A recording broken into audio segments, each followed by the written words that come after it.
everybody. Hey! Thanks for coming tonight. We are the Can You Not podcast. I'm Joe Kowalski. I'm Amber. I'm Jesse Keating.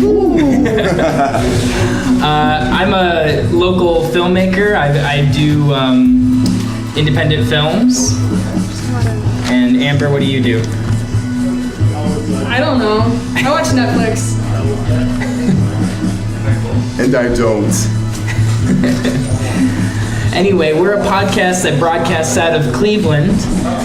We have cards up on our counter over there where we're available on Soundcloud, iTunes, several other platforms, but this is our very first live show that we're doing, and typically what we do is we have a general theme for each episode, and we'll choose a topic between each of us to go over during that has to do with the theme. So tonight's theme that we're talking about, given the setting of our first show, is the concept of punk. So tonight we have 3 different topics that each of us are going to present about punk.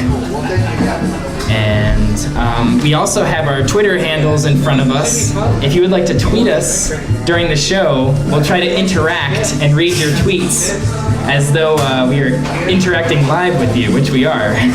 And part of the way this is going to go is if you have anything you want to say, you can either remember it or you can shoot us a tweet. We have our Twitter handles on the front, and there's also the actual podcast Twitter on the business cards. We're each going to take our 10 minutes for each of our topics, and then at the end of the 30 minutes where we cover each of the 3 topics, that's when we'll start talking with you guys, so you can respond to any of the topics that we've had or bring up any of your own points, just anything you can think of that you want to contribute, and we'll either read it from the Twitter or you can stand up and just say it to us, whatever works. But we're going to save that until after we've all covered our topics.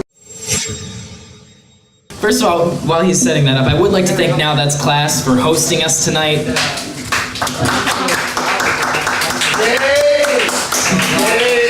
Please definitely buy a drink from them to support them because they have been very kind to us and we're very excited to be here.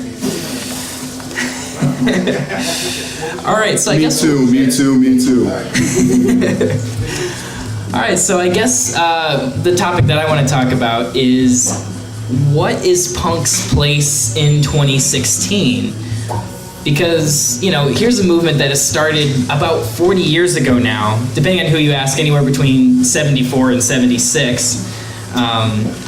And it's to this point where it's been ingrained into the popular culture. And one thing that people really accept as like a good, beginning at least of where punk was in Britain was on June 4th, 76, the Sex Pistols played a concert over in Great Britain for the first time, which was considered very influential. Inspired bands such as the Buzzcocks, Joy Division, the Falls, the Smiths. But I guess it's this whole idea of punk being, pro-working class, anti-establishment, anti-authoritarianism, free thought. What does that mean for the generation who originally grew up with that it now has grandchildren and homes of their own and run successful businesses? Is the spirit of punk still alive when they've, I guess, grown up? What do you two think? A lot of those principles go into political movements, to me, in a sense. Even Bernie Sanders' platform has a lot of punk elements to it. Such a punk star. Such a punk star, such a bird. But going further into it, you can definitely see it with other social movements, Pussy Riot, Femme, Black Lives Matter. These all go against the grain in a sense. But when it comes to music, it's really hard to say. I know punk has been commercialized a lot. You'll see a lot of people with Black Flag t-shirts, Bad Brains t-shirts, but they've never listened to the music at all, which was always very weird to me. But it depends. It's in this limbo to me in a sense. I don't know if it's alive or dead. I know it has a beating heart though. What do you think? Well, I feel like since it got popular, it got commercialized, and just like everything that gets popular and commercialized, it gets homogenized. And like you said, there are people wearing t-shirts for bands that they've never heard of. There are people the whole Hot Topic thing, or Spencer's, people who go in and put on the clothes. like the poser kind of thing, where they take the style, but they don't take any of the mindset with it. So I think that's part of what's happened. But I also feel like this idea of anti-establishment, or going against the grain of something, or just even doing something that's different and outrageous, is still alive in different areas. Because I really feel like the way punk was back then is kind of the way hip hop and rap can be like now. Because a lot of people like feel, I feel like, you know, punk wasn't really accepted by, I don't know, adults, by parents, by the people who are in charge. And I feel like a lot of hip hop and rap is that way now. You know, people say only thugs listen to that, you know, and that kind of garbage. So I feel like while punk may not hold the same place that it did, there are other things that have come in and taken its place. Yeah. I guess I wondered too, like, is punk something just for the young? Like, these people who originally grew up with this movement, are they quote unquote selling out by having jobs and by, you know, by doing all this and progressing forward? Like, or is this something where it belongs essentially to the people who always have to buck against the previous generation? Well, you have to be careful with that kind of conversation, because there's many sub-communities within this. If you're going through a Marxist point of view, then yes, they are sellouts. Some people that are into this kind of music and movement, they're not totally against capitalism in a sense, because you have to think about where and when and how did they listen to punk, and how do they implement it in their lives.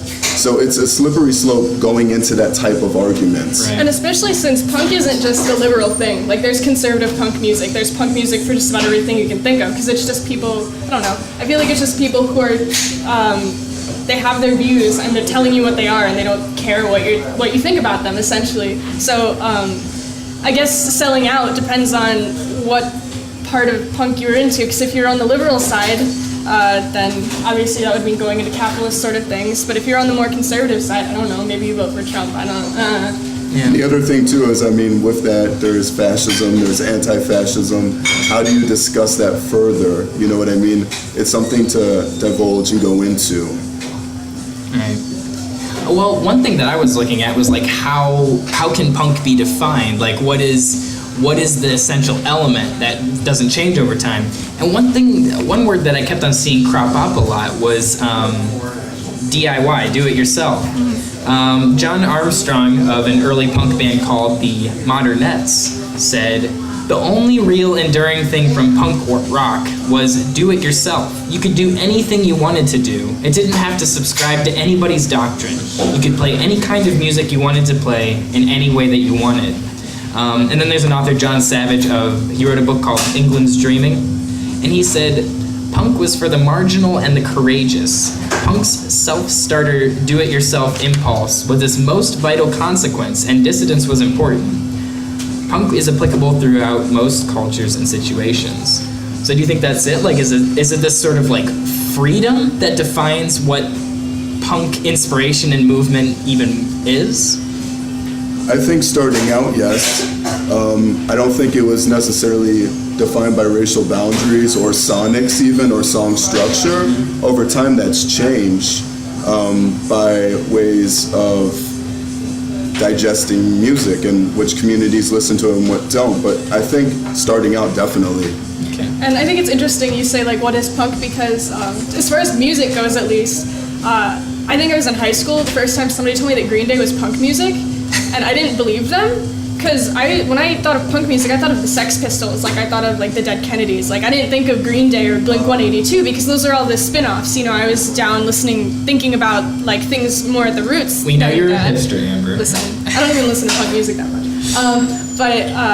So this idea of all these spin-offs, I think the same thing can happen with the ideology and what have you. Or like if you go onto like satirical sites like the Hard Times or whatever, you see like I don't know, health goth or like grunge punk or like dirty punk and all these like different spin-offs and like caricatures of these different people that hang out on in the music scene and that kind of thing. So I think it just depends a lot on where it is. But the mindset, I think, is definitely still alive, especially like I said in hip hop and rap. What? No, it's just on time. Yeah. And I guess, what do you think drives generations to rebel against past ones? What, like, Trump. the very thing that... Trump. I just feel like because for every generation that pops up and says like, I'm doing this like no other generation has done, I'm rewriting the rules, I'm being free about it, like it seems like that happens every 10 years or so.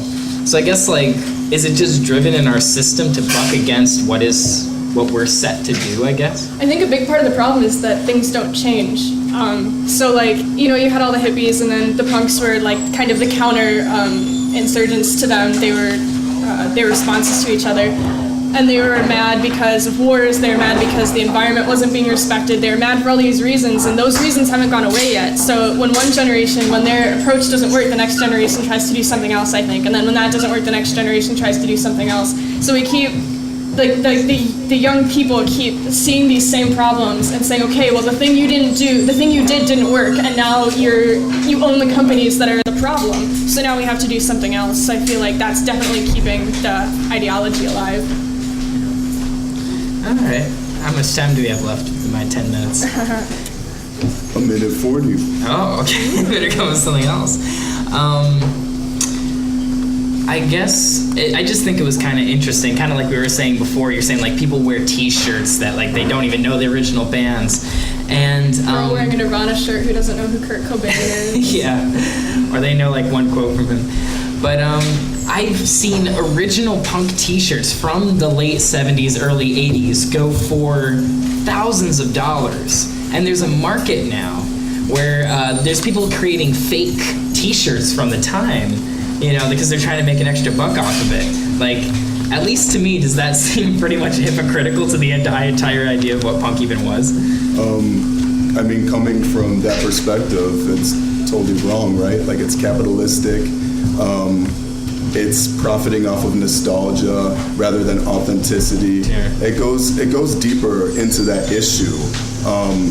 When I think of these things, I almost think of it as a mockery, right, of what these punk principles are, and there's many of them. So like, yeah, let me make a t-shirt that's not the t-shirt that I thought initially and sell it for money. That's absurd to me. And I think part of it too is once you get a generation obsessed, or at least even a person, once you get them obsessed with something, really passionate about it, and then, you know, they get jobs, they start making money, then they're willing to pay more for the things that they couldn't originally afford and that band couldn't originally even think to sell it for. So I think just riding on the sentimentality and the passion of it matters a lot too. Yeah. Yeah. Well, I think that was a fantastic way to start our discussion for the night. Ooh, there goes the Perfect timer. timing. Good. Okay, so what I wanted to talk about is punk as a form of protest art. And the way that I decided on this, is there anything we could do about this hum? Do you know? Yeah, is it that Can humming? you pause? I think it's Oh, your it's my headphones. Maybe. That helped. Oh. A little. You know, I can hear it from back here, but I don't really hear it out here. Oh. Is there humming? Does anybody hear a hum? There's hum. Yeah. They can hear hum. You can hear it? Probably feedback from your headphones. Well, go back to your seat. Okay. It's when you're here. It's me as a person. My cybernetic. Take your phone and just like throw it away. Ooh, don't touch the... Maybe it's a little too loud. That's probably good. Is this better? Hello. Did it fix? Yeah. Did we fix it? Yes. I'm actually an Android. This is my coming out as an Android right Did now. you pause the timer at all? I didn't even start it. Oh, cool. Okay. So what I wanted to talk about was punk as a form of protest art, because there are lots of different kinds of protest art. So I guess I mean explicitly punk music. And the way that I thought of this was, I was trying to come up with a topic, so I was on a documentary website and I found a documentary about Pussy Riot. And obviously they were really big a couple years ago, everybody knew about them, there were all kinds of things happening online, like signed petitions and all that stuff. So basically what they did is they're from Russia, and they sing a lot about LGBT rights, feminism, and they really opposed Putin, they wanted him impeached, and a theme common in their music was his links to the leadership of the Russian Orthodox Church. So they did a performance at the Cathedral of Christ the Savior, and two of them got arrested in 2012 on charges of hooliganism. And everybody was really, really mad when they got arrested. So there was this huge backlash, and everybody wanted them to be released from prison, because obviously the prisons are really, really horrendous there. But the main reason that people were getting mad was because these women were arrested. Their message wasn't about people getting arrested. Their message, well, I guess it was kind of, but it was more specifically about LGBT, it was about feminism, and it was about Putin. People weren't mad about that stuff. They were mad because Pussy Riot got arrested for talking about it. So I guess what I really want to talk about is what the actual effect of protest art is today, because we have so much information on the internet. So like I can sign a petition to get rid of SeaWorld, I can share a video about Flint, Michigan, or a cat video like in the span of 10 minutes. So that's like a lot of different things, and there's so many different things that want your attention, that need to be changed. There's so many issues that need to be addressed. And with so much information, it's almost hard to focus on anything and change it. So in the case of Pussy Riot, they said, we need to change the way Russia is right now. And when they got arrested, when they got all this publicity, it wasn't about the problems in Russia, it was about them getting arrested. So, especially with today, with all of the media that we have and all of the access we have to all of this information, I guess my interest is, do you think that protest art still has as much of a place as it used to, especially since art, to me, is about spreading awareness? Like, we're already aware of these things, so I want to know how you feel about the difference between spreading awareness with the art and actually doing something about it. I guess one thought that I have on it is that I think with how rapidly we change from news to news anymore, it's like, okay, we care about Harambe or whatever for 1 week and then it's gone. And it's like, I almost think that sometimes protest art today is a way of keeping it in the public consciousness, because our brains so easily flits from like, okay, this is this and this and this, and it's just like every day it seems like we're resetting what the latest news story is. That I think in general, I think sometimes that stuff is a good reminder, at least from my perspective. What do you think? The problem is with protest art, they're making it illegal, in a sense. I'm just thinking, for instance, we just had the RNC in, and Kasich decided to make it illegal to militarize yourself as a state of protest. And they did this in a response to Black Lives Matter wanting to come down with AK-47s in response to the fascist, racist, neo-Nazis. So when it becomes marginalized people, women, POC, or the intersectionality of it, it has become illegal. It has been politicized, which it should be, but it's not being treated the right way. Mm-hmm. I guess what I'm more thinking of, because that makes sense, like I don't want it to be illegal, I didn't even know that was an issue, but I guess I'm more thinking about like if you listen to a song, you know what I mean, and the song is about Black Lives Matter, or the song is about the environment. I don't even know if there are songs about the environment. Give peace a chance. Oh God. Or if you can go. or if somebody like makes an image or a picture of some kind. I don't even mean like not caricatures. Even like Banksy or anything like that. I don't even mean like a caricature of Trump. I mean something to spread awareness. I feel like I am peripherally aware of so many things, but that's not doing anything to fix it. Like or like you can buy a set of wrenches that have pink on them, and now I'm aware of breast cancer. But did that actually help anything? You know what I mean? Like it helped my tractor that I had to fix with those wrenches.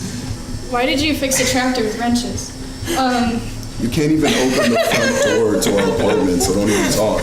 But I guess because where part of this thought process started is we have Earth Day, and people say, turn your lights off for Earth Day. Like, it's Earth Day. You need to conserve the energy. But what frustrates me about that is turning your lights off for one day doesn't fix anything. What would fix something is if we switched our energy sources over. And that's a doing thing. That's something you have to do. That's not something you can just share an image and be aware of. Yeah. And I was hesitant to voice this because I think art is really important. I think awareness is really important. And making it illegal is an entirely different conversation because that would be absolutely detrimental. But as far as, I don't know, I'm so bored of being aware of things. Like, I want to do something about it, but it seems like there isn't an outlet for that. And I have a lot of people who are artists or musicians saying, this is a problem, we need to stand up, and then nothing happens. In a capitalistic society we live in the United States, our dollar is art when it comes to politics. You know what I mean? Like, our money speaks louder than political art per se, because art is cherished and it's price tagged, but it doesn't create or establish a movement or prolong it further. So when it comes to that, I feel like our dollars are the new political art movement in a sense. Yeah, and I think it's also very telling that we like to feel good. You know, so when we hear about that movement, we go like, well, the problem's solved. I'm aware of it. You know, like, I retweeted a status about SeaWorld, and therefore I did something. And I feel kind of two ways about that, because in a sense, awareness is a step. But I think where you're coming from is we've taken that step. You know, we've signed the petition and stuff like that. We need to have more people come online and give us things that we can do to actively help.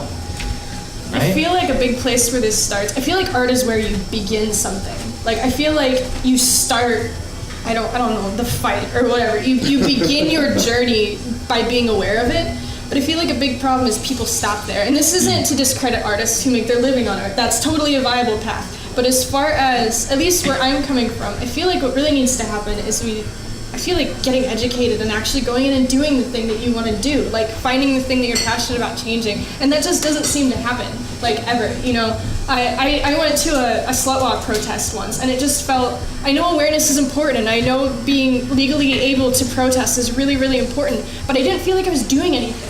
Like, I was holding a sign that nobody was looking at, and I was yelling into the sky and nothing was happening. So I feel like where that change would happen would be, instead of running around in a bra, which you're welcome to do, but instead of doing that, maybe you can get a law degree and go into the White House. I don't know. I mean, sometimes there is only a certain amount that we can do, or that we have the time to devote to it. You know, like, if I see something about, you know, as an example, SeaWorld or something like that, yeah, I can sign the petition, but what can I do? Do I have the passion to really actively change a huge portion of what's going on? You know, like, yeah, there's probably things like that I could do, but like you said, like, would I have to be a lawyer to accomplish it? Would I have to be, you know, someone with a prestigious amount of influence to be able to do anything? I just feel like sometimes there's only so much of our mental, you know, capacity that we can give out towards something. Speaking of art, the only thing that can pop in my mind, that has been at least, is photography, and how that's been used and encapsulates the moment of these protests, uprising, war, famine, attrition. That's the only thing I can think of that's so pertinent to this day that resonates with everyone. Right. Music is now commoditized, and it's so fleeting at this moment. Even if it matters to us, there's 3 songs coming from 2 different artists that we love, you know what I mean, that might be saying the same message, and it kind of devalues it in a sense, and I think that's the problem as well. And I guess that makes sense. Like, everybody can't just like go study something and change something, but I feel like there should be a way that we can take a step further than just sharing something on Facebook. I don't know, maybe it's like finding the thing that you can do and then contributing money to a charity that you know will help it. But it frustrates me so much when people share the photo or the picture of the song and then stop, because that doesn't do enough. Like, people are aware of so many things already that spreading awareness almost, it's not enough anymore. Yeah, I've heard the term slacktivism thrown around, you know, in terms of, hey, I shared something on my Tumblr. And like I said, I think there is something to that, so long as you are continuing it. Because, you know, if you do have a platform, it's useful to be able to use that. I think that's really important. And that's our 10 minutes. Hey everybody, just wanted to interrupt the live show for a second here to tell you about our sponsor for the week. It's been a favorite of ours recently. It's called Day One, and you can find it on the App Store. Essentially what Day One is a journaling app that you can get for the Mac or the iPad or the iPhone, and it's a very elegant way to keep track of your memories. Instead of having to physically remember to get out, say, a physical diary or journal, the Day One app is installed directly onto your device, and all you have to do is just type when it reminds you. And it's very simple, it's very easy, it's very nice looking, and you can upload photos, and it's almost kind of like having a mini personal blog to yourself. I would highly recommend it. If you want to check out more about them, you can go to day1app.com, and they'll have all the information there. I think their website is also very, very easy on the eyes if you decide to go and check them out. So yeah, thank you so much to Day One for sponsoring the show, and thank you to all of you for continuing to support our sponsors so that we can keep making this show. All right, back to Now That's Class. So when we were discussing punk, I was thinking, what's a non-punk band that embodies this kind of mentality, song structure, and everything? And I thought of Death Grips. And Death Grips is a 3-man group. They're industrial. Yeah boy. They're a noise, industrial, hip-hop, experimental punk band.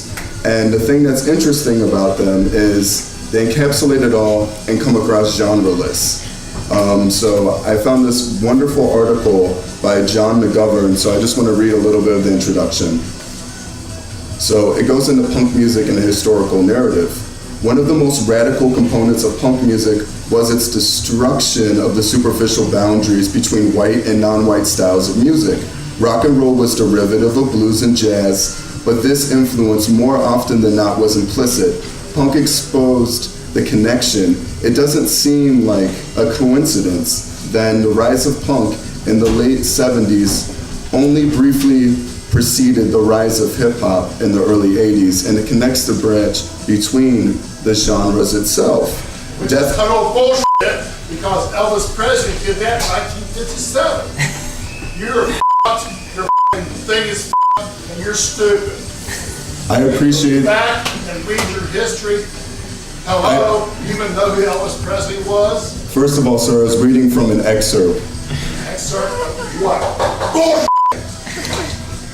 We've been called bullshit upon. I appreciate the feedback, sir. Yeah, well, you better think about Elvis Presley. I will make sure to keep that in mind, sir. Anyways, back to what I was saying. Death Grips in their music explores the correlations between punk and hip-hop, which is the main focus of my conversation, not Elvis Presley, suck a dick.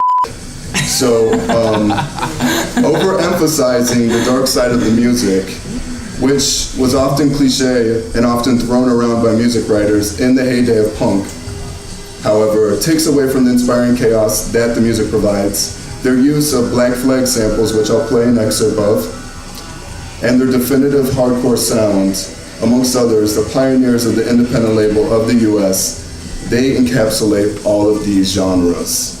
So what I'm going to do is I'm going to play a Death Grips song from Ex-Military, released in 2011, and the song is called Clink, and then I will play Black Flag's Rise Above off of Damaged. Woohoo! Awesome. Hey Ted, sent me an article. Elvis! Yeah! Peace out, bruh. For those listening at home, we had a gentleman who, Oh, do we have people listening at home? well, we're I'll gonna make sure to cue that up, you guys. I'll make sure to cue that up. call this out and send Elvis it. knows more about the ghetto So- than people who lived there for 30 years. So what we're playing, That was a joke, by the way. so what I'm playing first is Black Flag Rise Above. Yeah, So you'll hear the riffs. absolutely.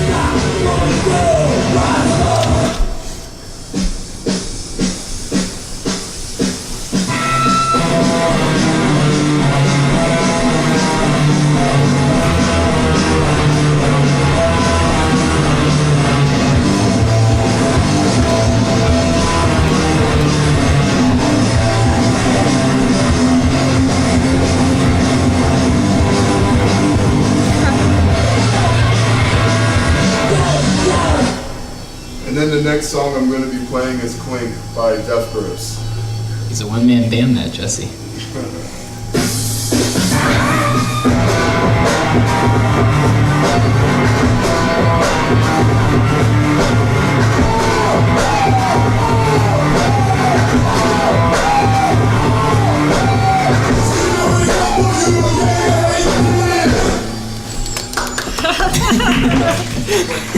I don't know why the people are. Which, by the way, if you ever listen to ex-military, listen to it with the lights on. But going further into this, the article I was going into discusses how Death Grips uses punk, the music that used rock and roll, against itself to push their music further, reimagining hip-hop in the process. Punk, along with electronic and noise references at the same time, deconstructs hip-hop itself. Not to expose it or critique it, but to push it to another level. So they use punk and the samples from it as a launching ground to evolve the discussion of what is genre, what is the demographics of punk, what is the demographics of hip-hop, and it goes against this commercial view. Yeah. And for being a mixed band as Death Grips is, it gets into this further conversation of who can create punk. Is punk a raceless kind of art? Is it post-racial? Is it pre-racial? Does it decide what it is on its own accord, or do we decide what it is? So I guess the question that I'm getting into is, can a group like Death Grips that doesn't come across as punk be considered punk based off of their influences? Yeah. Or is it more about the guitar riffs? Is it about their message itself? What makes them, or other groups like them, categorize under this? Well, I think it depends. If you're talking about the music itself, then there is something that I think that would come down to, like, yeah, there's this kind of chord structure, there's this kind of atmosphere to what they're doing. Like the music theory approach to it. Yeah, but if you're talking about the general atmosphere of punk, kind of like what we were trying to define earlier, I would say they could certainly classify. I mean, a lot of their songs are anti-establishment, free thought, non-conformity, and if that's truly the ideals, which keep, getting repeated generation after generation, I would say there's probably a certain amount of that. And I also feel like the idea of evolving a message, like I didn't listen through the songs because I didn't understand what they were saying. So instead I looked at the lyrics to figure out what was going on. And the Black Flag song was Rise Above, but then what Klink did was he turned it into a song about police brutality. Like he turned it into a song about like, I'm a black person and I experienced this. So it's using it almost like a stepping stone, and I feel like that's totally valid. Like that they sampled it, gave it an extra layer to the music. So I feel like it should definitely be considered, at least, I don't know, ideologically as punk. It sounds like punk music to me, just like listening to it. But I don't know, I think that should be considered punk. But again, as an ideology that like broadens what punk could be considered so much, like, because it really just is about the DIY, the do-it-yourself, do what you want, spread your message, and fuck everybody else. So. Yeah. And to respond to our heckler who has now left the building, I would say that's probably why Elvis would not classify as punk, even though obviously the word punk hadn't been invented at that point, is because what Elvis did became very establishment. He may have been innovative at the time, or the producers around him per se, but the thing is that punk has never been, even though it had flirtations with mainstream, it's never been the absolute be-all end-all mainstream. Except for pop punk. Green Day and Blink-182. All that early 2000s pop punk. But could you argue that wasn't even entirely punk? No, Green Day played at the Q. They were punk. They were mainstream. It was punk music, but was it punk in feeling, or punk in No, because it's ambitions? capitalistic, right? But it's hard to say in a space where you need capital to exist. So it's like a never-ending discussion. Yeah, they need food.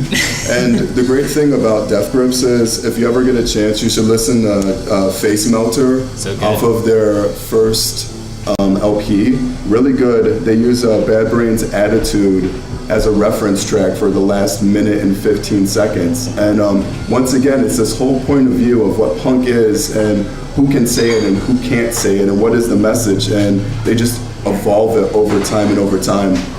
I also feel like the idea of punk evolving. I listen to a lot of folk punk. I like it. And there's a folk punk artist named Alyssa Kai, and she's a transgender person. And if you search Alyssa Kai on Google, all you'll find is a quote, and it's something like, if punk is about being anti-establishment and progressing forward, why is it dominated by all these white men? Because LGBTQ is obviously a big issue right now, but where do trans people fit into that? Like, if a trans person were to go into some random, I don't know, punk show somewhere, what's the chances of them getting the shit beat out of them by people? Like, it really depends on the artist, it depends on the crowd, but I feel like that's definitely moving forward. Like, we're obviously still tackling race, but that's I feel like that's a big part of the next step. Yeah. And I think that kind of ties it all together in what we were looking at. Like, punk isn't just this solid notion, because I remember, I can't remember if it was a quote from Mick Jagger, it was one of those top rockers at the time. He claimed that punk lasted like 3 months in 75. But you can see the lasting impact of that movement rippled throughout. And so I think if you really try to, in the spirit of punk, if you try to classify it down to one tiny idea of what it is, that's kind of destroying the definition, isn't it? So my dad tweeted me an article, and it's just kind of a list of... OG Bobby Johnson is actually here in the actual establishment. Crazy. Okay, so it's just a list of quotes, and the title of the article is What is Punk? And it's 25 definitions from different artists. And the one that caught my eye was the quote. It says, a guy walks up to me and asks, what's punk? So I kick over a garbage can and say, that's punk. So he kicks over a garbage can and says, that's punk? And I say, no, that's trendy. And I feel like that sums it up pretty well. Because I think that is a big part of it. It's not about what you do. It's about doing something different. It's about doing what you want to. It's just about, doing. And you don't follow people. You don't put on a shirt when you don't know who the band is. I don't know. We also have a couple questions from Thaddeus Short Game, my cousin. He first asks, and I think this was during our initial discussion, do you think the punk mentality has separated from the punk music scene? And that's a good question to ask. I think that's kind of played into how we've answered some of the questions in terms of, like, is it its own thing? Because would you say Green Day embraces the punk mentality? Probably not so much, but do they embrace the punk music theory? I guess kind of, right? I guess that depends on, too, they're making money, but how do you know they're not doing exactly what they want to do? Like, I feel like this gets into this really spirally conversation of what is punk and what isn't, and I don't really think that has a solid answer. So, while I don't think Green Day sounds like punk music, because it's pop punk and those are very different, that doesn't, I don't know what's happening in their heads, you know? And the great thing is they're all influenced by these pivotal bands, you know what I mean? So I guess they come from the same source, but they all have different perspectives. So I guess that's punk in a sense. Well, correct me if I'm wrong, Jesse, but I think you know every pop punk song from the early 2000s, if you would care to sing a few bars. Lord, no. He also asked, do you think the level that protesters present themselves is elevated because young people are bombarded with so much? Elevated how? Who asked that? Elaborate, what do you mean? That's me. I was just saying that with people in the modern age being bombarded, like you were saying, like on your Facebook feed or your Twitter feed, like seeing so many things that are going on. Do you think to get someone's attention, you have to light on fire or flip a car or hurt yourself or something? Yeah, for the listeners at home, he asked, he said, do you think because of the inundation of what we're facing on Facebook and Instagram, do these exhibitions of artists' protests and stuff like that have to be elevated because they have to do something to grab our attention? So I think part of the problem is that things got so elevated already. Like, I don't remember which war it was, but there are monks setting themselves on fire somewhere. I know that happened. Like, people were already flipping cars and setting stuff on fire. So I feel like a big part of the problem is that now it's really hard to catch our attention, to catch people's attention. So you either need tons of people and you need to do lots of crazy things, like Black Lives Matter has been doing. They have huge groups of people in places having these demonstrations, and these huge groups of people get attention. It's really hard to get that many people behind one cause physically in one place, and I feel like that helps. I also feel like having something short and gimmicky and trendy online helps, because that's how the Ice Bucket Challenge caught on. So as far as I can tell, those are like the only two things that can get lots of people's attention and get them on board. You either need a huge group of people physically in one place doing things, or you need something really short and gimmicky. And that's my guess. I don't know. Yeah, what do you think, Jesse? I wholeheartedly agree with this conversation. I don't have much to add, honestly. I think symbolic protesting, the value of it's definitely gone down in a sense. I mean, when you look at it further, we've had Million Man marches since the original Million Man March, and it doesn't catch people's attention. You know what I mean? 1 billion. It's almost like ceremonial, and we're going through the motions at this point, which is very problematic in a sense. And as we keep discussing this and we look further into it, the evolution of protesting will have to go up. I mean, anonymous catches people's attention. Or it did. Or it did, but it still holds a conversation together though. People know who Anonymous is. That's crazy to me. They're a faceless group that hacks things, you know what I mean? But they're powerful in that sense. Yeah. Like that is the evolution of protesting to me. It's actual cyber warfare. Right. Like, Well, I don't know. what is See, that? A lot of people were really about Woodstock '99. I mean, didn't that do a whole lot to Woodstock promote peace? 99. Please kill me now. Absolutely kill me now. All right. Well, I think that pretty much covers everything that we were going to talk I think about, we're right? gonna wrap up. Yay! Anybody else want to add anything? Any comments? Is there anybody else who wants No, to? they're clapping. They don't care anymore. Thank you. Thank you for your time, everyone. Make sure you buy a drink at the bar, okay, and tip her out. But in conclusion, we always kind of try to wrap up our thoughts. What do you guys think of our conversation? Like, what did you garner from it? You went first. Oh yeah, I guess I did go first. I guess I learned that punk isn't just a small thing that happened at one point in time. It's more of a connection to how people react to Whiskey! the previous generation and how they react to the establishment. So what I learned is that you gotta do stuff to change stuff. Yay. And what I learned was Death Grips is what it wants to be and what you want it to be as well. Thanks, guys. So if you want to grab a card up there, you can listen to our podcast on SoundCloud, soundcloud.com/CYN podcast. We're on iTunes under the podcast section. We have a YouTube page. Like us on Facebook. We have Twitter. We really appreciate it, and we're really glad to be here tonight. We typically end each show by saying, "Can you not?" So I don't know if the microphone will pick it up, but if all of you want to say, "Can you not?" on the count, I'll go 3, 2, 1, and on 1, if everyone just says, "Can you not?" it'd be awesome. So, 3, 2, 1. Can you not? Woo! Thank you for having us.